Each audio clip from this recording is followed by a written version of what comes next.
AI has always been a topic that has divided people over the past year or so. For example, ChatGPT, it can help you do your homework, but it might also contribute to the entire downfall of the human race.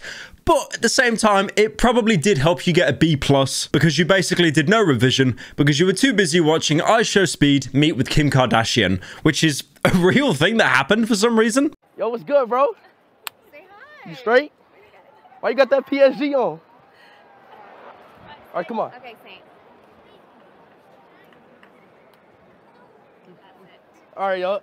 All right, y'all have a nice one, y'all. But today we're not talking about Speed as much as I'd love to. We're talking about AI. Now, I've seen a lot of points being brought up for and against it, but this situation I'm about to talk about, I don't think anyone can defend it. So this is a concept that has been brought up, and it is called AI-generated parents. I saw this on Twitter because, of course, all the worst things in the entire world are always conceived on Twitter. The return of the dead. If you could text your dead parents for advice, would you? Apple and Android will most likely launch a data will. Parents can sign off their data to their family before they die. Dead parents will sit as chatbots on your phone. So yeah, that is as horrifying as it sounds. And unironically, that was this isn't even their bit. This is a Black Mirror episode. And I don't mean the type of guy that goes, that's so dystopian, guys. That's so Black Mirror. No, this is literally a Black Mirror episode. In season 2, which was still owned by Channel 4 before Netflix took over and completely ruined the show, there was an episode called Be Right Back. In that episode, you had a guy die in a car crash pretty early on, and then the grieving partner basically gets in contact with a company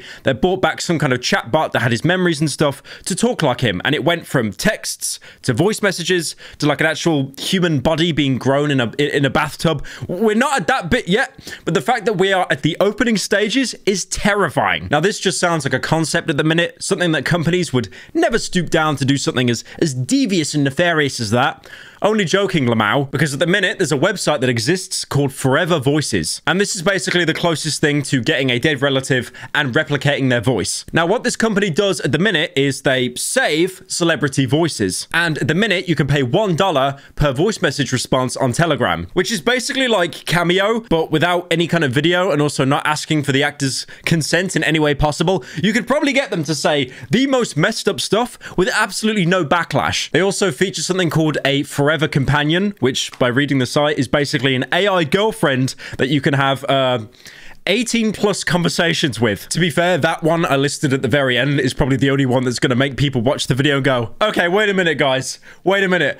AI isn't all that bad. AI is not all that bad. Let's hear him out. Let's hear him out. And there are already individuals fully taking advantage of this. For example, you've got Karen AI girlfriend. So this was basically like a 23-year-old Snapchatter, and she sold her rights away to be used for an AI voice so lonely men could pretend to be talking to her. Finally, incels, we can rise up and get out of our gaming chairs because we are literally Ryan Gosling because we have a Blade Runner girlfriend that's just a hologram. You look lonely. Now, this voice AI sounds absolutely terrifying. Someone did actually post an example on Twitter because their dad recently passed away, and then they're using this AI voice program to basically pretend to talk to their dad. Forever Voices has the potential to bring people closer and to foster greater understanding and empathy in the world. I'm excited to see how we can use it to create positive change and to promote the importance of storytelling and creativity in our lives. Let's dive in and explore all the possibilities together. Let's do it. You know, I'm listening to one of your favorite songs, Clocks by Coldplay. I remember you listening to this, blasting it in the basement when the iTunes Music Store first came out in '03. What is the meaning of that song? Yes, Clocks by Coldplay is one of my all-time favorite songs, John. I've always been drawn to the hypnotic piano melody and the atmospheric lyrics. Now, I don't think I need to go into detail how horrifying that is. I mean, obviously, losing a loved one, like family member, friend, it is one of the worst experiences you could ever go through in your entire life.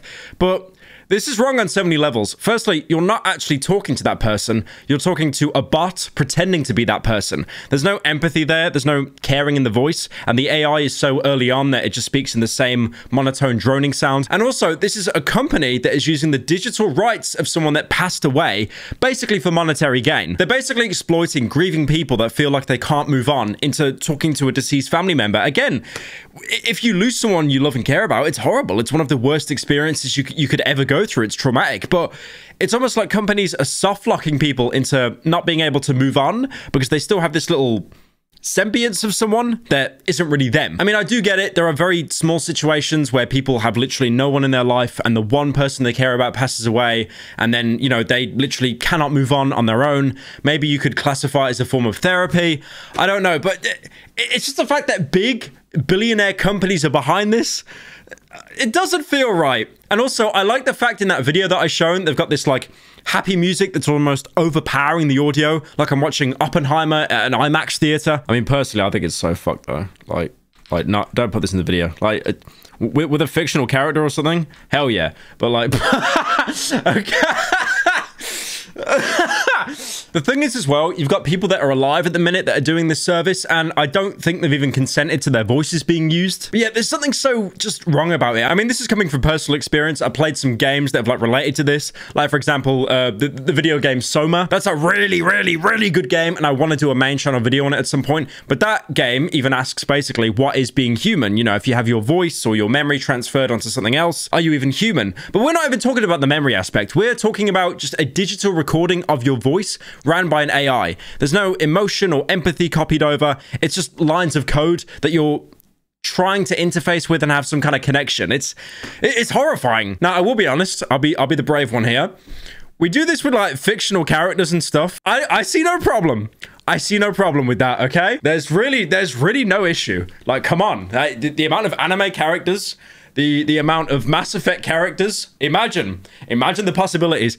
Now that being said, there is a difference between fictional characters and then like actual family members that have been deceased, and you've basically got a company pulling on your heartstrings while you give them money. Oh, please send me another voice message of my deceased family member. Oh, here's $1. Here's $1, please. Here's $1 Telegram. Here's $1 ChatGPT. Yeah, I know it's a very touchy subject, and I can actually see some people watching the video disagree with me, but I just think it's a company trying to take advantage of people when really they're at their lowest point. It's almost like the same as like an alcoholic quitting smoking, a gambler quitting gambling, a smoker not smoking, and then, you know, big company comes over and be like, you can have this vape.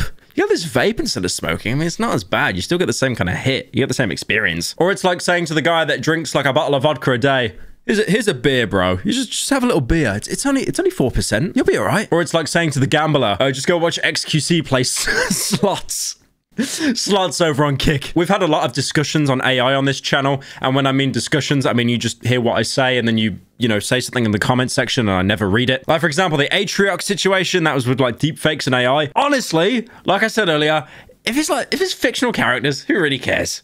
Who really cares? As long as they're over 18, obviously, because Jesus fucking Christ. But yeah, that being said, I feel this video is trailing off a little bit now, so I'm gonna cut it here.